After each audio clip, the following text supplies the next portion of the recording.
Hi defence experience join India ഫോഴ്സിന്റെ പുതിയ വീഡിയോയിലേക്ക് എല്ലാവർക്കും സ്വാഗതം. അപ്പോൾ ഇന്ന് നമ്മൾ ഡിസ്കസ് ചെയ്യാൻ പോകുന്ന വീഡിയോ എന്ന് പറയുന്നത് കോസ്റ്റ് ഗാർഡിന്റെ റിക്രൂട്ട്മെന്റ് വന്നിട്ടുണ്ട്. 2-3 ദിവസമായി വന്നിട്ട് ഈ ഒരു നോട്ടിഫിക്കേഷൻ വന്നിരിക്കുന്ന അനുസരിച്ച് നമുക്ക് ജനുവരി 5-ാം തീയതി മുതൽ ജനുവരി 19-ാം തീയതി വരെ ഈ ഒരു ആപ്ലിക്കേഷൻ നമുക്ക് അപ്ലൈ ചെയ്യാൻ പറ്റും. അപ്പോൾ ഈ ഒരു പോസ്റ്റിനെ കുറിച്ച് ഇന്ന് നമ്മൾ ഡീറ്റെയിൽ ആയി നോക്കുകയാണ്. ഇതിനകത്ത് അപ്ലൈ ചെയ്യുമ്പോൾ ഉള്ള പുതിയ ചേഞ്ചസ് എന്താണ്, ഇതിന്റെ എലിജിബിലിറ്റി ക്രൈറ്റീരിയ എന്താണ്. ഈ ഒരു കോസ്റ്റ് ഗാർഡിന്റെ എക്സാം ഇതുവരെ നടത്തിയതിൽ നിന്നും എൻറ്റയർലി ഡിഫറെന്റ് ആണ്.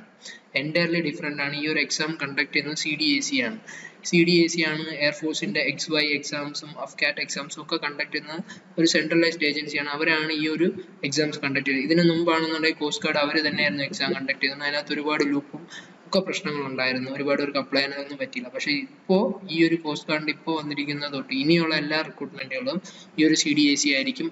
എൻറ്റയർ പ്രോസസ്സ് ഈ ഒരു കോസ്റ്റ് ഗാർഡിന്റെ ആപ്ലിക്കേഷന്റെ എല്ലാ പ്രോസസ്സും മാറിയിട്ടുണ്ട്. റിക്രൂട്ട്മെന്റ് പ്രോസസ്സിലാണെന്നുണ്ടെങ്കിൽ വലിയ ചേഞ്ചസ് ആണ് കോസ്റ്റ് ഗാർഡ് കൊണ്ടുവന്നിരിക്കുന്നത്. അപ്പോൾ ഇന്ന് നമ്മൾ ഈ ഒരു വീഡിയോക്കകത്ത് അതായിരിക്കും ഡിസ്കസ് ചെയ്യുന്നത്. ഇത് എങ്ങനെ അപ്ലൈ ചെയ്യാം, ഇതിന്റെ നിങ്ങൾക്ക് എത്രത്തോളം അവസരമുണ്ട് എന്നുള്ള കാര്യങ്ങളായിരിക്കും നമ്മൾ ഡിസ്കസ് ചെയ്യുന്നത്. അപ്പോൾ ഈ ഒരു വീഡിയോ സ്റ്റാർട്ടിങ് മുതൽ എൻഡ് വരെ കാണാൻ ശ്രമിക്കുക. അതിന് മുമ്പ് തന്നെ നിങ്ങൾ ചാനൽ ഇതുവരെ സബ്സ്ക്രൈബ് ചെയ്തിട്ടില്ല എന്നുണ്ടെങ്കിൽ ചാനൽ സബ്സ്ക്രൈബ് ചെയ്യുക. അപ്പോൾ നമ്മൾ ആദ്യം നോക്കുന്ന കാര്യം എന്ന് പറഞ്ഞു കഴിഞ്ഞാൽ ഇതിന്റെ ഡേറ്റിന്റെ കാര്യങ്ങൾ നോക്കുകയാണെന്നുണ്ടെങ്കിൽ പറയുകയാണെന്നുണ്ടെങ്കിൽ ജനുവരി 5-ാം തീയതി മുതൽ ജനുവരി 19-ാം തീയതി വരെ 2021 വരെയാണ് ഈ ഒരു ആപ്ലിക്കേഷൻ നമുക്ക് അപ്ലൈ ചെയ്യാൻ പറ്റുന്നത്. അതുപോലെ തന്നെ എലിജിബിലിറ്റി ക്രൈറ്റീരിയ കാര്യങ്ങൾ പറയുകയാണെന്നുണ്ടെങ്കിൽ Navik general duty, Navik domestic branch, Yantrik, ഈ ഒരു 3 പോസ്റ്റുകളിലത്തേക്കാണ് വിളിച്ചത്. നാവിക് ജനറൽ ഡ്യൂട്ടി എന്ന് പറയുന്നത് 12th ആണ്. നാവിക് ഡൊമസ്റ്റിക് ബ്രാഞ്ച് എന്നിട്ട് എന്താണ് ക്വാളിഫിക്കേഷൻ, യാന്ത്രിക് എന്ന് പറയുന്നത് ഡിപ്ലോമയോ അല്ലെന്നുണ്ടെങ്കിൽ നിങ്ങൾക്ക് മെക്കാനിക്കൽ എഞ്ചിനീയറിംഗ് ചെയ്തവർക്കും ഈ ഒരു പോസ്റ്റിലേക്ക് അപ്ലൈ ചെയ്യാൻ പറ്റും. അപ്പോൾ ഇതിന്റെ ക്വാളിഫിക്കേഷന്റെ കാര്യങ്ങളാണ് ഞാൻ പറഞ്ഞത്. 10th സയൻസ് പഠിച്ചവർക്ക് ആയിരിക്കണം ഈ ഒരു ജനറൽ ഡ്യൂട്ടിയിലേക്ക്, നാവിക് ജനറൽ ഡ്യൂട്ടിയിലേക്ക് ആയിരിക്കണം. ഈ ഒരു +2 സയൻസ് പഠിച്ചവർക്ക് ജനറൽ ഡ്യൂട്ടി, 10th പഠിച്ചവർക്ക് ഡൊമസ്റ്റിക്കും, വീണ്ടും ഡിപ്ലോമ പഠിച്ചവർക്കാണെന്നുണ്ടെങ്കിൽ യാന്ത്രിക്കിലും അപ്ലൈ ചെയ്യാൻ പറ്റും. പിന്നെ അതുപോലെ തന്നെ ഏജിന്റെ കാര്യങ്ങൾ പറയുന്നുണ്ട്.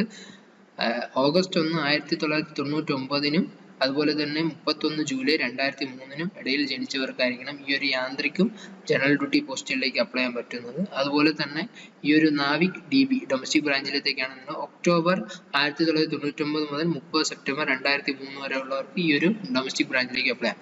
അപ്പോൾ ഈ ഒരു ഡൊമസ്റ്റിക് ബ്രാഞ്ചിന്റെ ക്ലാസ്സസ് നമ്മൾ എടുക്കുന്നുണ്ട്. ഈ ഒരു ക്ലാസ്സസിൽ നിങ്ങൾക്ക് ജോയിൻ ചെയ്യാൻ താല്പര്യം ഉണ്ടെന്നുണ്ടെങ്കിൽ അതിന്റെ ലിങ്ക് ഞാൻ ഡിസ്ക്രിപ്ഷൻ ബോക്സിൽ വെച്ചിരിക്കാം.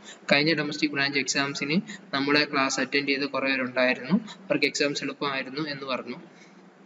അപ്പോൾ നമ്മൾ ഈ ഒരു പോസ്റ്റിന്റെ കാര്യങ്ങൾ നോക്കുകയാണെങ്കിൽ എത്ര വേക്കൻസി ഉണ്ട് എന്നുള്ള കാര്യങ്ങൾ നമുക്ക് നോക്കാം. ഈ ഒരു നാവിക് ജനറൽ ഡ്യൂട്ടി ബ്രാഞ്ചിലത്തേക്കാണെങ്കിൽ 260 വേക്കൻസിയാണ് വരുന്നത്. നാവിക് ജനറൽ ഡ്യൂട്ടിയിൽ 260 വേക്കൻസി, ഡൊമസ്റ്റിക് ബ്രാഞ്ചിലാണെന്നുണ്ടെങ്കിൽ 50 വേക്കൻസി. കഴിഞ്ഞ റിക്രൂട്ട്മെന്റിലും ഡൊമസ്റ്റിക് ബ്രാഞ്ചിലത്തേക്ക് മാത്രം വിളിച്ചായിരുന്നു. ആ സമയത്ത് 50 വേക്കൻസി ഉണ്ടായിരുന്നു. ഈ പ്രാവശ്യമാണെന്നുണ്ടെങ്കിൽ 50 വേക്കൻസിയാണ് വരുന്നത്. അതുപോലെ തന്നെ മെക്കാനിക്കൽ യാന്ത്രിക് ആണെന്നുണ്ടെങ്കിൽ 31 വേക്കൻസി, ഇലക്ട്രിക്കൽ ആണെന്നുണ്ടെങ്കിൽ 7, ഇലക്ട്രോണിക്സ് ആണെന്നുണ്ടെങ്കിൽ 10 വേക്കൻസി ആണുള്ളത്. പിന്നെ ഇതിന്റെ സെലക്ഷൻ പ്രോസസ്സ് എന്ന് പറയുന്നത് നിങ്ങൾ വളരെ ഡീറ്റെയിൽ ആയി നോക്കണം. ഈ ഒരു കാര്യം എന്ന് പറയുന്നത് വളരെ ഇമ്പോർട്ടൻ്റ് ആണ്. അപ്പോൾ ഇതിന്റെ പ്രോസസ്സിലാണെന്നുണ്ടെങ്കിൽ വളരെ ചേഞ്ചസ് വന്നിട്ടുണ്ട്. സ്റ്റേജസ് എന്ന് പറയുന്നത് നേരത്തെ ആണെന്നുണ്ടെങ്കിൽ കട്ട് ഓഫ് വെച്ചതിന് ശേഷം അവർക്ക് മാത്രം അഡ്മിറ്റ് കാർഡ് ഇഷ്യൂ ചെയ്യുന്ന ഒരു പ്രോസസ് ആയിരുന്നു. അപ്പോൾ ഈ ഒരു പ്രോസസ്സിൽ എൻറ്റയർ ആയിട്ട് ചേഞ്ച് വന്നു. ആരെല്ലാം അപ്ലൈ ചെയ്യുന്നു അവർക്കെല്ലാം അഡ്മിറ്റ് കാർഡ് ഇഷ്യൂ ചെയ്യും. എക്സാമിന്റെ പ്രോസസ് ആണെന്നുണ്ടെങ്കിൽ സ്റ്റേജസ് ആക്കിയിട്ടുണ്ട്. സ്റ്റേജ് 1, സ്റ്റേജ് 2, സ്റ്റേജ് 3, സ്റ്റേജ് 4 അങ്ങനെ 4 സ്റ്റേജസ് ആയിട്ടാണ് ഈ ഒരു എക്സാം കണ്ടക്ട് ചെയ്യുന്നത്. ഇതിനകത്ത് സ്റ്റേജ് 1 ക്ലിയർ ചെയ്യുന്നവർ മാത്രമായിരിക്കും സ്റ്റേജ് 2 പോകുന്നത്, സ്റ്റേജ് 2 കഴിയുന്നവരായിരിക്കും സ്റ്റേജ് 3, അങ്ങനെ സ്റ്റേജ് 4. അപ്പോൾ ആ ഒരു പ്രോസസ്സിനകത്ത് മാസമായിട്ടുള്ള കാൻഡിഡേറ്റ്സിന്റെ എണ്ണം വളരെ വളരെ കുറഞ്ഞു വരും. ആ ഒരു രീതിയാണ്. അപ്പോൾ നേരത്തെ നിന്നും വളരെ ഡിഫറെന്റ് ആണ്. അപ്പോൾ എല്ലാവരും അപ്ലൈ ചെയ്യുക. കഴിഞ്ഞ പ്രാവശ്യം ഒരുപാട് പേര് അഡ്മിറ്റ് കാർഡ് അവർക്ക് വന്നില്ല. കാര്യം അവർ കട്ട് ഓഫിന്റെ മാർക്ക്, അവർ 10th cut off mark high വച്ചു, അതുകൊണ്ട് തന്നെ ഒരുപാട് കിട്ടിയില്ല. ഈ ഒരു സമയം അങ്ങനെയല്ല, എല്ലാവർക്കും അപ്ലൈ ചെയ്യാൻ പറ്റും. എല്ലാവർക്കും അഡ്മിറ്റ് കാർഡ് ഇഷ്യൂ ചെയ്യും. നിങ്ങളുടെ റിട്ടേൺ എക്സാമിന്റെ മാർക്കിനെ ബേസ് ചെയ്തായിരിക്കും നിങ്ങൾ അടുത്ത സ്റ്റേജിലേക്ക് പോകുന്നത്. അപ്പോൾ ഇതിനകത്ത് പറയുന്ന ഒരു കാര്യം അനുസരിച്ച് നമ്മളിപ്പോൾ നാവിക് ഡൊമസ്റ്റിക് ബ്രാഞ്ചിലേക്ക് നോക്കുന്ന ഒരാളാണെങ്കിൽ സെക്ഷൻ 1 മാത്രമായിരിക്കും അവർക്ക് ഉണ്ടായിരിക്കുന്ന എക്സാം. അതേസമയത്ത് നാവിക് ജനറൽ ഡ്യൂട്ടി നോക്കുന്ന ഒരാൾക്കാണെന്നുണ്ടെങ്കിൽ സെക്ഷൻ 1 and 2 എന്ന് പറയുന്നുണ്ട്. അപ്പോൾ എന്താണ് നമ്മൾ ഈ section 1, section 2, section 3, section 4, section 5 എന്താണ് എന്നുള്ളത് നമുക്ക് നോക്കാം. അതിന് മുമ്പ് തന്നെ ഈ ഒരു ഡൊമസ്റ്റിക് ബ്രാഞ്ചിലാണെന്നുണ്ടെങ്കിൽ അവർക്ക് ഒരൊറ്റ സെക്ഷൻ ആയിരിക്കും ഉണ്ടായിരിക്കുക. ബാക്കി എല്ലാ ബ്രാഞ്ചസിലും ഈ ഒരു 4 ബ്രാഞ്ചസ്, നാവിക് GD, ബാക്കി യാന്ത്രിക്കിന്റെ 3, എല്ലാം കൂടെ 4 ബ്രാഞ്ചസിലാണെന്നുണ്ടെങ്കിൽ 2 സെക്ഷൻസ് വീതം എക്സാംസ് കാണും. അപ്പോൾ ഡൊമസ്റ്റിക് ബ്രാഞ്ചിലുള്ളവർക്ക് അവസരമാണ്, ഒരൊറ്റ സെക്ഷനേ ഉണ്ടായിരിക്കുള്ളൂ. അപ്പോൾ അതിനകത്താണെന്നുണ്ടെങ്കിൽ പാസിംഗ് മാർക്ക് പറഞ്ഞിട്ടുണ്ട് 30 മാർക്ക്. ഈ ഒരു 30 മാർക്ക് എന്ന് പറയുന്നത് ജസ്റ്റ് കട്ട് ഓഫ് മാർക്കാണ്. അതിൽ കൂടുതൽ മാർക്ക് എന്തായാലും നിങ്ങൾ മേടിച്ചിരിക്കണം. കാര്യം മെറിറ്റ് ലിസ്റ്റ് വരുന്ന സമയത്ത് വേക്കൻസി 50 ആയതുകൊണ്ട് തന്നെ നിങ്ങൾ ഈ ഒരു 30 മാർക്കിന് മേളിൽ മേടിച്ചിരിക്കണം. അതുപോലെ തന്നെ നാവിക് ബ്രാഞ്ചിന്റെ കാര്യം നോക്കുകയാണെന്നുണ്ടെങ്കിൽ നിങ്ങൾക്ക് 50 മാർക്ക് UR കാൻഡിഡേറ്റ്സിന്, SC ST ആണെങ്കിൽ 44 മാർക്ക്. അതുപോലെ തന്നെയാണ് ബാക്കി യാന്ത്രിക് ബ്രാഞ്ചുകളിലേക്കും വരുന്നത്. അപ്പോൾ അതിനകത്ത് പറയുന്നുണ്ട്, ഈ ഒരു റിമാർക്സിനകത്ത് നമുക്ക് നോക്കിയാൽ മനസ്സിലാവും, passing in section 1 and 2 separately compulsory. അപ്പോൾ സെക്ഷൻ 1ഉം സെക്ഷൻ 2ഉം GDയും അതുപോലെ തന്നെ യാന്ത്രിക് ബ്രാഞ്ചുകാരും നോക്കണം. നാവിക്കിനാണെന്നുണ്ടെങ്കിൽ ഫസ്റ്റ് പേപ്പർ ഒരു സെക്ഷൻ 1 മാത്രമേ ഉള്ളൂ, അതും പാസ്സാണ്. അപ്പോൾ സെക്ഷൻ 1 ആണ് നമ്മൾ ക്ലാസ് ഓൺലൈനായിട്ട് ക്ലാസ് എടുക്കുന്നത്, 10th ബേസ് ചെയ്തിട്ടുള്ള. അപ്പോൾ ഡൊമസ്റ്റിക് ബ്രാഞ്ചിലേക്ക് നോക്കുന്നവർക്ക് നിങ്ങൾക്ക് ക്ലാസ്സിന് വേണമെങ്കിൽ എൻറോൾ ചെയ്യാം. അതുപോലെ തന്നെ നമ്മൾ പ്രീവിയസ് ഇയർ ഒരു ക്വസ്റ്റ്യൻ പേപ്പർ ഡിസ്കസ് ചെയ്തു, അതിൻ്റെ ലിങ്ക് ഞാൻ ഡിസ്ക്രിപ്ഷൻ ബോക്സിനകത്തുണ്ട്, അത് നിങ്ങൾക്ക് കാണാം. അപ്പോൾ ഈ ഒരു സെക്ഷൻ 1-നകത്താണെന്നുണ്ടെങ്കിൽ മാത്സ്, സയൻസും ഇംഗ്ലീഷും റീസണിങ്ങും GK ആണ് വരുന്നത്. ഇത്രയും കൂടെ വരുന്ന ഒരു സെക്ഷനാണ് ഈ ഒരു സെക്ഷൻ 1.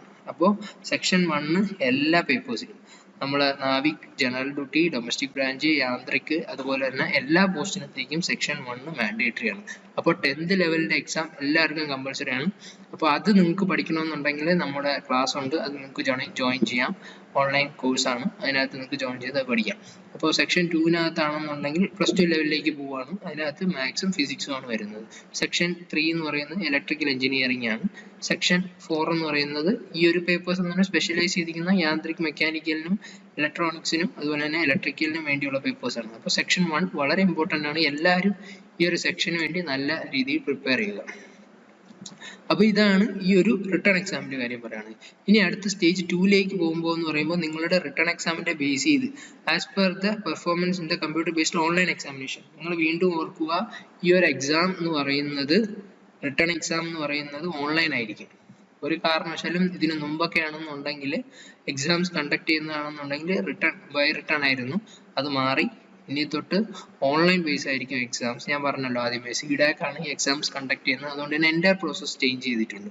എല്ലാം ട്രാൻസ്പെറൻ്റ് ആണ്, അതുകൊണ്ട് തന്നെ എക്സാംസ് ഓൺലൈൻ ആണ്. അപ്പോൾ ഈ ഒരു സ്റ്റേജ് 1 എക്സാം പാസ്സാവുന്നവർ മാത്രമായിരിക്കും സ്റ്റേജ് 2 എന്ന് പറയുന്നത് ഫിസിക്കൽ ഫിറ്റ്നസ് ആണ്. ആ ഒരു സമയത്ത് നിങ്ങളുടെ ഫിസിക്കൽ ഫിറ്റ്നസിനകത്ത് വരുന്നത് 1.6 കിലോമീറ്റർ റണ്ണിങ്, 20 സ്ക്വാട്ട് അപ്പ്, അതുപോലെ തന്നെ 10 പുഷപ്പ്. ഈ ഒരു ഫിസിക്കൽ എന്ന് പറയുന്നത് വളരെ ടൈറ്റ് ആയിട്ടുള്ള പുഷപ്പ് ഫിസിക്കൽ അല്ല. 1.6 കിലോമീറ്റർ നിങ്ങൾക്ക് കിട്ടുന്ന ടൈം എന്ന് പറയുന്നത് 7 മിനിറ്റ് ആണ്. സുഖമായി പാസ്സാവും. ഈ ഒരു ടൈമിനകത്ത് നിങ്ങൾക്ക് എങ്ങനെ പാസ്സാവുന്നതിനെ കുറിച്ച് ഞാൻ വീഡിയോ ചെയ്തിട്ടുണ്ട്, അത് നിങ്ങൾക്ക് മനസ്സിലാക്കണം എന്നുണ്ടെങ്കിൽ അതിൻ്റെ ലിങ്കും ഡിസ്ക്രിപ്ഷൻ ബോക്സിനകത്ത് കൊടുത്തിരിക്കാം. പിന്നെ വരുന്ന ഒരു സ്റ്റേജ് ഡോക്യുമെന്റ് വെരിഫിക്കേഷൻ, വളരെ ഇമ്പോർട്ടൻ്റ് ആയിട്ടുള്ള കാര്യമാണ്. നിങ്ങൾ അപ്ലൈ ചെയ്യുന്ന സമയത്ത് നിങ്ങളുടെ ഡോക്യുമെന്റ്സിനകത്തുള്ള അഗ്രിഗേറ്റ് ആണെന്നുണ്ടെങ്കിലും പെർസെൻറ്റേജ് ആണെന്നുണ്ടെങ്കിലും വളരെ വ്യക്തമായി കറക്റ്റ് ആയിട്ടുള്ളത് വേണം കൊടുക്കാൻ. ഒരു റൗണ്ട് ചെയ്ത് ആരും കൊടുക്കരുത്. ഡെസിമൽ വാല്യൂവിന് വരെ വാല്യൂ ഉണ്ട്. കാര്യം ഇത് ചെയ്യുന്ന സമയത്ത് നിങ്ങൾക്ക് എന്തെങ്കിലും ഒരു പ്രോബ്ലം വന്നു കഴിഞ്ഞാൽ നിങ്ങളുടെ ഡോക്യുമെന്റേഷൻ വെരിഫിക്കേഷൻ, നിങ്ങൾ ഫിസിക്കലും റിട്ടേണും പാസ്സായി കഴിഞ്ഞാൽ പോലും ഡോക്യുമെന്റ് വെരിഫിക്കേഷന് നിങ്ങളെ ഔട്ടാക്കാൻ അവർക്ക് അധികാരമുണ്ട്. അപ്പോൾ അത് വ്യക്തമാണ്. അപ്പോൾ ഇതിനു മുമ്പ് നേവിയിൽ ഒരു എക്സാം സമയത്ത് എല്ലാ പ്രോസസ്സും കഴിഞ്ഞ് ഡോക്യുമെന്റ് സമയത്ത് ഔട്ടായ ഒരാളുണ്ട്. അപ്പോൾ അത് അങ്ങനെയുള്ള കാരണങ്ങൾ എന്താണ്, അതിനെക്കുറിച്ച് ഞാൻ വീഡിയോ ചെയ്തിട്ടുണ്ട്, അതിൻ്റെ ലിങ്കും ഡിസ്ക്രിപ്ഷൻ ബോക്സിനകത്തുണ്ട്. അത് നിങ്ങൾക്ക് അത് ചെക്ക് ചെയ്ത് നോക്കാം. നിങ്ങൾക്ക് മാർക്കിൻ്റെ കൺവേർഷൻ എങ്ങനെയാണ് എന്നുള്ള കാര്യത്തെക്കുറിച്ച് പറഞ്ഞിട്ടുണ്ട്. അപ്പോൾ ഡോക്യുമെന്റ് വെരിഫിക്കേഷൻ വളരെ ഇമ്പോർട്ടൻ്റ് ആണ്. പേരിൻ്റെ കാര്യങ്ങളിലാണെന്നുണ്ടെങ്കിലും പെർസെൻറ്റേജിൻ്റെ കാര്യങ്ങൾ വളരെ വ്യക്തമായി നിങ്ങൾ കറക്റ്റ് ആയിട്ടുള്ള കാര്യങ്ങൾ വേണം ഈ ഒരു അപ്ലിക്കേഷൻ അപ്ലൈ ചെയ്യുന്ന സമയത്ത് കൊടുക്കുക. പിന്നെ പറയുന്ന കാര്യങ്ങളെന്ന് പറഞ്ഞാൽ മെഡിക്കലാണ്. സ്റ്റേജ് 4 എന്ന് പറയുന്നത് മെഡിക്കൽ എന്ന് പറയുന്നത് INS ചിൽക്കയിൽ വെച്ചാണ്. മെറിറ്റ് ലിസ്റ്റ് പബ്ലിഷ് ചെയ്തതിന് ശേഷം നിങ്ങളെ INS ചിൽക്കയിൽ വിളിക്കും. അവിടെ വെച്ചായിരിക്കും നിങ്ങളുടെ ഈ ഒരു മെഡിക്കൽ പ്രോസസ്സ് നടത്തുന്നത്. അപ്പോൾ നിങ്ങൾക്ക് എന്തൊക്കെ ഡോക്യുമെന്റ്സ് അപ്ലോഡ് ചെയ്യണം സൈറ്റിനകത്ത്, നിങ്ങൾ ഈ ഒരു പോസ്റ്റിന് അപ്ലൈ ചെയ്യുമ്പോൾ എന്തൊക്കെ ഡോക്യുമെന്റ്സ് അപ്ലൈ ചെയ്യണം, ഇതിനകത്ത് എന്തൊക്കെ ഇതാണ് വേണ്ടത്, അതിനെക്കുറിച്ചൊരു വീഡിയോ ചെയ്തിട്ടുണ്ട്. അതിൻ്റെ ലിങ്ക് ഞാൻ കൊടുത്തിട്ടുണ്ട്. അതുപോലെ തന്നെ ഈ ഒരു PDF-ഉം ഞാൻ ഡിസ്ക്രിപ്ഷൻ ബോക്സിൽ കൊടുത്തിരിക്കാം. പിന്നെ ഈ ഒരു എക്സാമിൻ്റെ ഫീ എന്ന് പറയുന്നത് 250 രൂപയാണ്. നേരത്തെ സമയങ്ങളിലാണെന്നുണ്ടെങ്കിൽ ഇതിന് ആപ്ലിക്കേഷൻ ഫീ ഇല്ലായിരുന്നു. ഇപ്പോൾ 250 റുപ്പീസാണ് ഈ ഒരു എക്സാമിന് അപ്ലൈ ചെയ്യാനുള്ള എക്സാം ഫീ എന്ന് പറയുന്നത്. അതുപോലെ തന്നെ ഇതിൻ്റെ എക്സാം സെൻറ്റേഴ്സിൻ്റെ കാര്യങ്ങളും ഒക്കെ പറഞ്ഞിട്ടുണ്ട്. നമുക്ക് കേരളത്തിലാണെന്നുണ്ടെങ്കിൽ കൊച്ചിയിൽ വെച്ചായിരിക്കും എക്സാം കണ്ടക്ട് ചെയ്യുന്നത്. പിന്നെ ഈ ഒരു എക്സാമിൻ്റെ TNT ഡേറ്റ് പറഞ്ഞിട്ടുണ്ട്.